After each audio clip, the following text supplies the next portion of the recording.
Hi, everyone. I'm Alice, the social media manager for Jubilance, and today I'm talking with Kellie Haddock. Kellie is a singer, songwriter, wife, and mom. A former widow, Kellie has lived through tragedy and found hope and joy on the other side. Her music draws from real-life stories of beauty, heartache, hope, and the celebration of life. Kellie has performed all over the world to audiences of over 10,000 and was part of a short film, The Thank You Project, that told her story and was featured on Cosmopolitan, The Today Show, and the Huffington Post. She has some virtual concerts coming up too, so maybe we can check them out. And we're so excited to have her with us today. So thank you, Kellie. Thanks for being on. Thank you, Alice. I'm happy to be with you and the whole awesome Jubilance community. Awesome. So we just like to start off with like a fun, quick round. So, ice cream or cake? Probably jelly beans. Even better. Cool. I cake, but I'm not a huge dessert fan, but I love candy. Oh, delicious. Lip gloss or lipstick? Lip gloss. Okay. Reading or writing? Writing. Don't have much time to read, but I like it. Cool. Netflix or Prime? Oh, I would say right now Netflix because we're watching Madam Secretary, but we just went through Downton Abbey and Poldark on Prime, which I saw you just sent out the whole like what to watch next, so that will be helpful. Both so good. Yeah.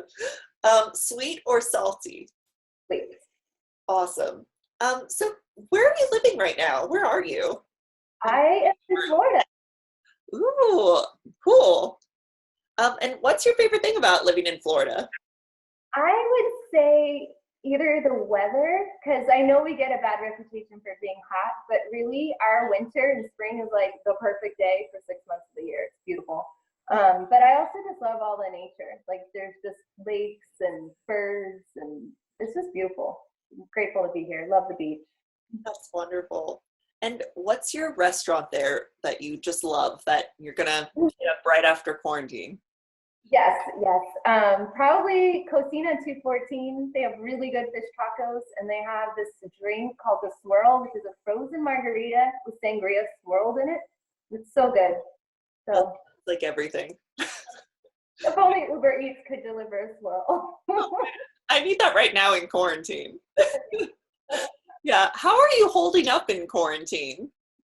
I feel like what I see people posting on social media is like, I'm tackling this new hobby and I've got all this time to Netflix binge. And I don't know, I feel like there's like two realities and half the people are like bored and then us parents are like, I am more exhausted and overwhelmed than ever before because I have kids 24/7, which I love them, but that's a lot of one-on-one and then suddenly figuring out how to homeschool. So I feel more exhausted than life is a lot busier, let me put it that way, than it was before quarantine. Wow.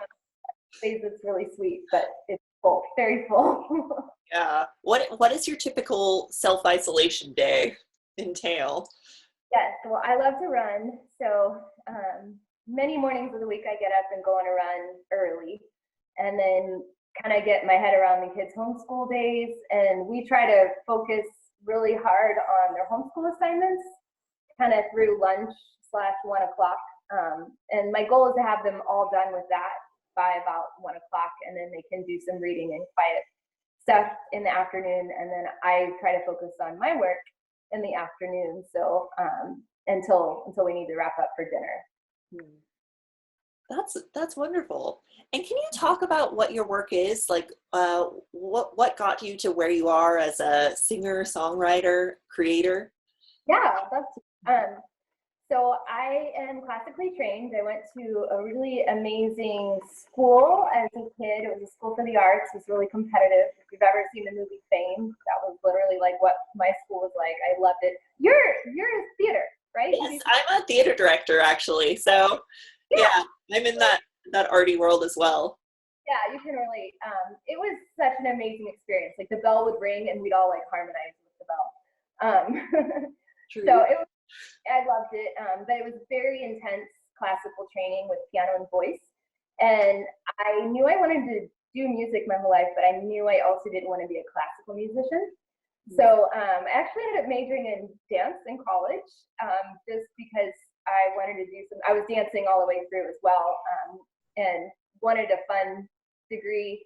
I was teaching music through then, so I taught for about 13 years, and then my own career is kind of taken off, and I only teach our kids now, which I love teaching them piano, but then now do music full time professionally. That's wonderful. And can you talk about what kinds of music that you write now, since it's not classical, but yeah. So I like to call it maybe inspirational pop. So I love to write music that has a good message and also a good beat. Sarah Bareilles' drummer drummed on my last studio album, Wild Love, which is so fun. But my music's also highly emotive. So I've got a lot of live strings plus the good beat and a good message. I try to be a hope bringer and a peacemaker with what I write about. So kind of theme songs for life. So whatever I'm learning, I think, well, maybe this will help somebody else process something or learn whatever this is that I'm wrestling with. You've all heard those songs that you listen to and you're like, oh my goodness, that just said exactly what I was thinking, but I didn't really know how to say. And those are the songs I really try to lean into and write. So I think music is a great tool. And if I had to boil it down to any one message, it would be, I know, cliche. This is cliche, but it would be a message of love and of wanting people to know that they are loved. And there's a passage that says, love your neighbor as yourself. But if you're not loving yourself, how can you love your neighbor? And so I kind of want to help people understand that they're loved, but I also want to stretch hearts to know how we can love our neighbors. And that can look a lot of different ways. So that's where the peacemaker piece comes in, where I really want to help see peace on earth. And that's a grand goal, but I think that happens when we love one person at a time. Mm-hmm.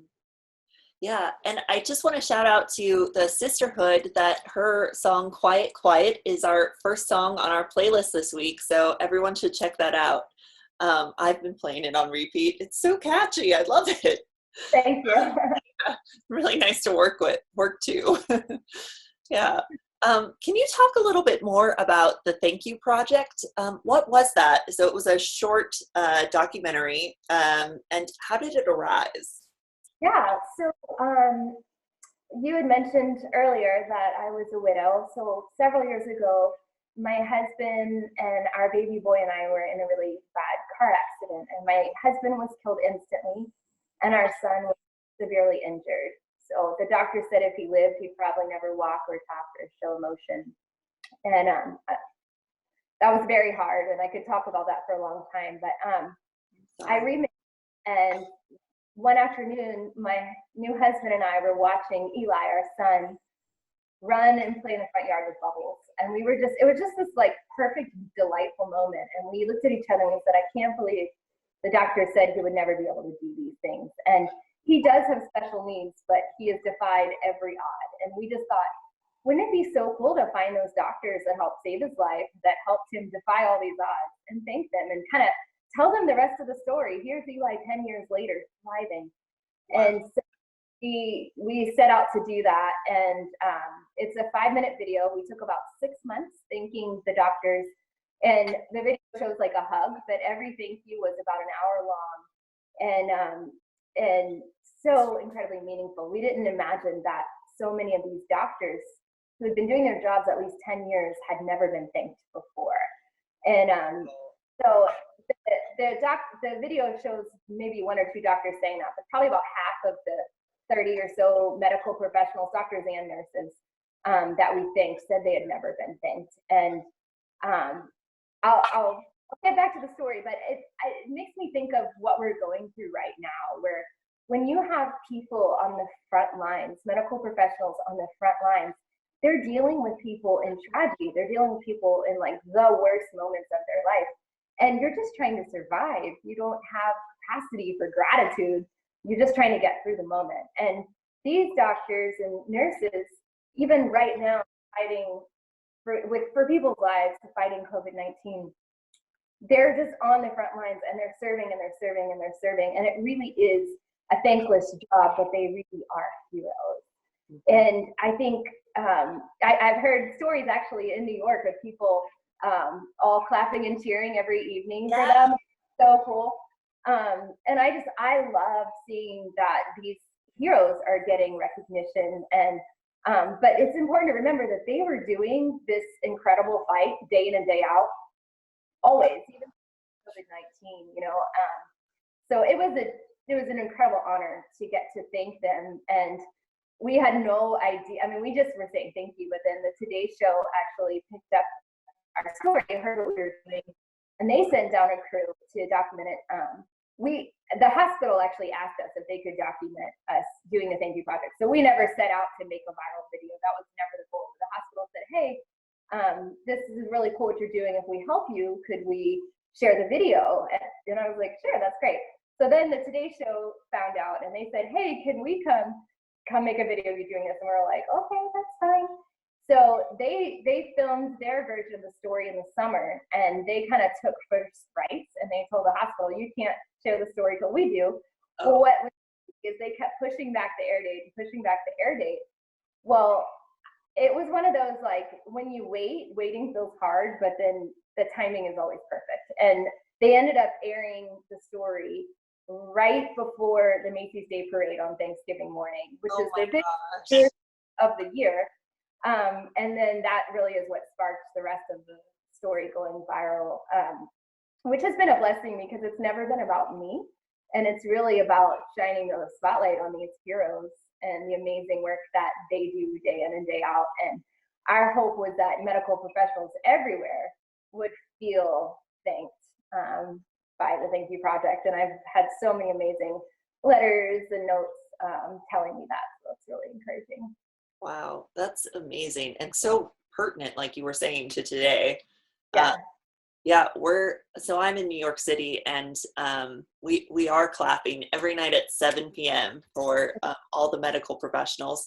And it started off, I think, on the Upper East Side, and I'm on the Upper West. And like now I'm living with my boyfriend uptown, like in the 150s. And it's like traveled throughout the whole city. Like every borough is clapping now, and it gets louder each night. So Cool. Does that give you chills to hear that? Yeah, it's nice because it finally, I've told people, like, it finally feels like my city is back, because finally there's noise and there's like people acknowledging each other, and like you're checking in on your neighbor every night at 7, like, how are you? Like, hi, nice to see you again. But yeah, I think it's important to think about thanking, and like with your projects to thank these heroes that have, as you said, been working for their whole lives like this. Yeah, that's wonderful. And can you talk about your travels all over the world? So you've sung in so many different stadiums and to so many different people. Where's been your favorite place to perform? Probably my favorite was a castle in Austria. That was amazing. I just, growing up watching like Disney princess movies, I remember thinking, like, I cannot believe not only am I in like a real castle, but it was like the acoustics in there were amazing. We were in like this spire. It was like round and up high. And to me, is like, if I imagined heaven, I would say it looks like, it's just like the Sound of Music, it's just like pure goodness. It's so beautiful. And it was interesting because I went from Austria, where we were in Austria, and I boarded a plane to Iraq immediately after that trip. And my husband was with me in Austria, but I said goodbye to him at the airport and went to Iraq. And this was at the height of ISIS. Wow. A couple years ago. And I love both for very different reasons, but getting to share music with expats that are doing all different kinds of relief work in Iraq was amazing. And I would see the food in Iraq was like, so where Austria was beautiful, like the food was so delicious. Wow. Wonderful. And Iraq is nothing like Aladdin. I really went expecting like yeah. And it was like, no, like the women had like cute purses and like, nice shoes. And it looked a whole lot more like where we live than I would have imagined. But the people and the food just made Iraq just delightful. Wow. And can you talk about creating an album in Mandarin? How did that come about? How did that arise?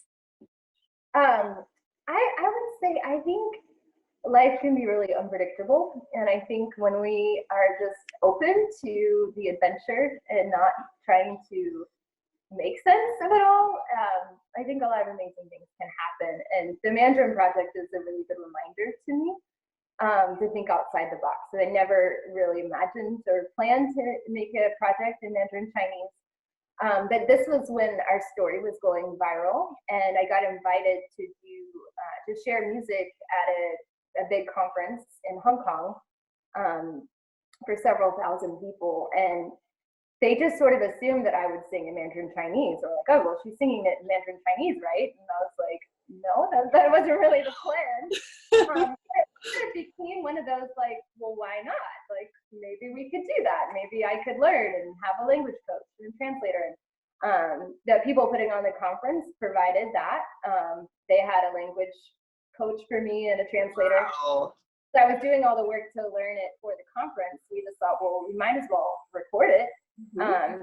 So we were able to record that, and it was probably one of the hardest things I've ever done, but completely rewarding. And it's just it doesn't make a lot of sense, but I'm really grateful for the experience, and it's been a really cool tool to have in the tool belt.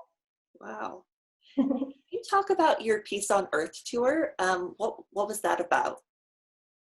So I think peace, like I was talking earlier about love, like love is something that starts inside of us before it can extend out. And I think peace is the same thing. And I think as an artist, we get to help articulate life. We get to help put words to what people are experiencing around them. And I think it's probably fair to say we all could have more peace, both internally and also in the world around us. And that's really what Peace on Earth is. My Christmas album I released last Christmas. But it was the traditional carols, but I felt like it was so much more than just a Christmas album. It was sort of this protest of peace, of how we want to see peace coming on Earth. And hopefully, as people engage these rich lyrics, encouraging people to be peacemakers in their own communities and in their own spheres of influences. And so the tour is really just a bigger way to spread that message of encouraging people to be peacemakers, however that looks in their spheres of influence. And so it's not Christmas anymore, but I think that's still a huge goal and still something I am focused on doing, whether it's Christmas or not. Yeah, and I think that's something the world needs right now. So why not listen to some Christmas music? Yeah, makes you a lot happier. Yeah. And something I always ask the women on this is, what is your definition of womanhood? I know it's probably constantly changing. It could change like 30 seconds from now, but for you right now, what is it? That's a good question. I think that as women, we have a unique opportunity to embody beauty. And there's so much brokenness around us, but we have a unique role to represent an expression of beauty. And that can look a lot of different ways, but I think that even in something as simple as doing your hair nice or putting on makeup, and I could hear people rolling their eyes, beauty is not, it's more than, it's not, and yes, I agree. But I think in how we love those around us, we're an expression of beauty. I think we all have an opportunity to bring beauty into the dark and hurting world around us that is starved for true beauty. And so I think as a woman, I want to help encourage other women to realize the power that we all hold as women to be this unique expression of beauty. That's wonderful. Thank you, Kellie. And if you had just like one piece of advice to give a woman that you met on the street, like one sentence or something about anything, what would it be? I love this question. I would say that it would be that every no can lead to a better yes. And we can get so stuck in the no's, either trying to avoid that rejection or being scared of getting a no. But in my experience, any no I have received, any rejection, any closed door, ultimately has led to a better yes, or it has taught me something and helped me become more successful or effective because I've learned from the no's. And so I would say, don't be so scared of getting a no. Don't be so broken if you face a no, if somebody tells you no. But learn from it and keep going and don't get stuck in it. I think that's great, especially as artists. Yeah. Constantly no that you have to keep going through. Yeah. Yeah. Thank you. And I'd love for you to talk about Jubilant. So how did you find us, and what do you think of this like PMS product? Well, I love it. And I love this question. So sometimes I joke that I'm like a professional Instagrammer, because maintaining a role on social media is a really important part of being an artist. And so I have to spend time on Instagram every day. And there was a really great ad that caught my attention from Jubilance in my feed. And, I clicked on it, and then I was reading and reading and reading. And I was like, I love science, and I love, like, you give me some facts and some science, and I'm like, I'm in.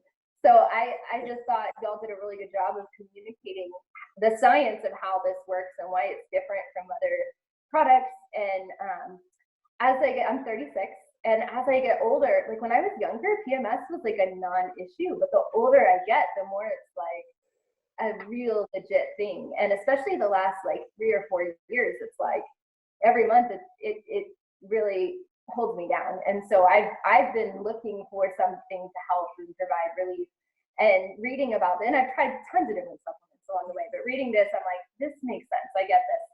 So I gave it a shot. I think I'm on my third. I'm starting my 4th month with it. Oh, so I've had 3 full months with Jubilance, and I talked to my midwife who delivered our babies, who does my annuals, and I actually just went to her probably about a month ago, and she was so excited to learn about it. And she said, "Oh, amazing! Stick with it for 3 months and call me and let me know what you're thinking." And I said, great. So, and I would say it's interesting because each month I feel like I'm noticing the effects of Jubilance more. It's like you can tell it's sort of like more cumulative. So I would encourage anybody who's new to it to like kind of stick with it. I think my midwife gave good advice. And it's helped a whole lot. I think I would get the blues like a few days before I would start my period, and it was like the world is gonna end, And I feel like that has really lifted, which is awesome. And just some of the other like breast tenderness and other things has gotten a whole lot better. Sorry, Mom, if you're listening. Yeah. Oh, I'm so glad I could help. It really has helped a whole lot, and that was part of why I wanted to reach out to you guys, because anything I find, an organization, a product that I love and believe in, I just think, how can I use the few tools I have in my toolbox to help you guys, since y'all have helped me, and I just want to give it back. And so I'm so glad that we could have this conversation today, because it's my little way of saying, go Jubilance. And anyway, hopefully this helps encourage anybody who's listening as well. Yes, thank you so much, Kelly. I'm so glad it can help you. Yeah, we'd love to send you some more. So you'll have to give me or I guess we have your address in the system, and I'll send you some more after this. Yeah. And then I guess my last question for you is, where can we listen to your music? When is your next concert, or like the next couple, so we can be a part of these virtual events? Well, I post live videos all throughout the week pretty regularly on Instagram and Facebook. So on Instagram, I'm at Kellie Haddock Music, and Facebook, I'm just Kellie Haddock. So you can follow me there. I'm very active there. And then all my music is on Spotify, Apple Music, Amazon Music. So basically anywhere that you typically would stream, you can stream Kellie Haddock. I have several albums out, so you can have fun digging into that. And so all my live shows are postponed till the fall, as you could probably imagine. But this Friday, so that will be tomorrow, that might be after this post, I'm doing a really cool, well, it will all be recorded, so you could Oh, great. So we can join in later.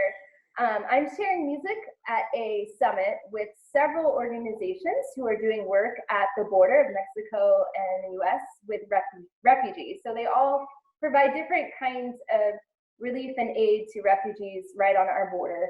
And that's something I really care a lot about. And so I'm really honored. I have a song I wrote called Song for the Refugee. So I'll be singing that live as well as several of my other songs, just to kind of support these organizations. And the whole summit, it's hosted by Border Perspective, so you can go to their website, and I think you can find a way to stream all the different talks. There'll be a lot of talks and a lot of different neat Q&As if you are at all interested in what's going on at our border right now. That would be a great way to engage that. And then this coming Thursday night, I will be doing a live concert on Instagram to benefit my favorite local boutique, Farema. So if you want to tune in and enjoy an hour of live music, I would love to see you there on Instagram. That's amazing. Thank you so much, Kellie. Do you have anything else that you want to add? It's just a gift to get to share the time with you, Alice, and all of the sisterhood. And I hope everybody feels loved and like you're just getting a virtual hug right now from hanging out with us today.